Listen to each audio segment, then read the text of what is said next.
So we've got a partnership for recruiting that we're feeling pretty confident about, right? Got a better pipeline we've mentioned before.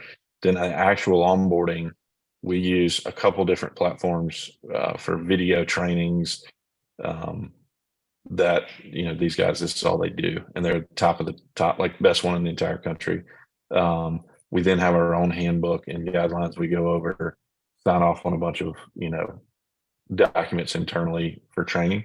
But the big thing I think to go to training and vetting drivers is just our hiring requirements in general. Insurance requires them to be super stringent. So we're used to that. It's been that way for 10 years. So we're not just taking anybody in off the streets. They're having to meet some pretty stringent criteria just to even get through the door. And then us to retrain. We're not here to teach them how to drive a truck. That was the government's job, unfortunately, in CDL schools, to make sure that they know how to drive a truck. We then vet their history. We don't even do road tests anymore. It's a coin flip whether or not you do a road test. But again, in a road test, the only thing you're going to pick up on is, do they speed? Do they not use a blinker? Something very obvious, which 9 times out of 10 is not going to be whatever. But again, who am I or my director of safety to decide if the government's done their job and decided if they actually should have a CDL? We more so look in the data of their history and performance at other jobs. We have to send verifications to every company they've ever worked for, get those back. We have to have full history on everything they've ever done. We pull MVR, PSPs, everything, the drug and alcohol, to see if they've had a problem in the past, failed a drug test, refused a drug test. So it's the whole process in general, is pretty stringent on guys to get hired into any small fleet. I would say that the scary part is these guys with 1 to 4 or 5 trucks that have popped up the last few years, starting new authorities out of nowhere.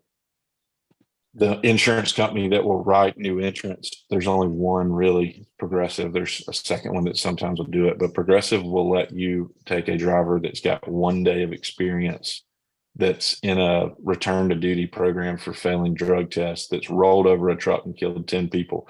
As long as they have an active CDL, they'll insure them. They will just surcharge the crap out of you for it. But the real problem is, why is this, some of these people, why are they still allowed to even work with some of the records you see go through that? But that's what, the bigger market and the success of the market's done the past few years. More people went out and started their own authority than ever before by record numbers, just by and far away, like running away numbers. And they're all now having to do their new entrant safety audit that the DOT does, FMCSA controls, and they're all failing it. Every one of them. They're not doing anything the way they're supposed to. And so, a lot going on, I guess, in that to say. Jeez. Okay. And as far as like the onboarding and stuff, it sounds like you do have a lot of demand. Are you having to rush the guys through the training to kind of meet demand at this point? No, because our training is really simple because of the vetting we have to do of their work history.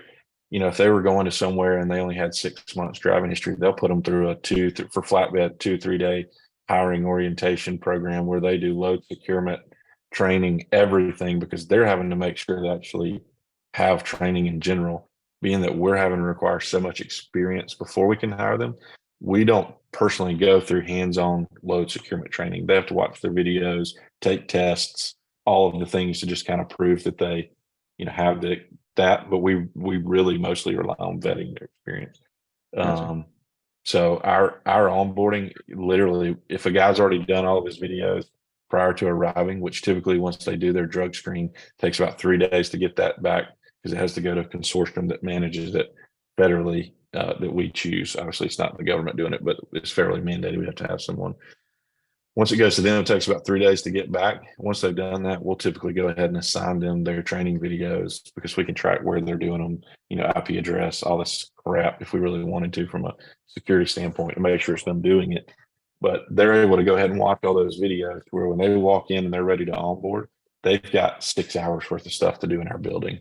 A lot of paperwork. They've got to do the actual test portion, sign off on a bunch of stuff, handbooks, get, in our softwares that we use for managing everything. So we're able to onboard them quickly, and we've been able to do that for 10 years. it's nothing to do with, the demand necessarily. Okay.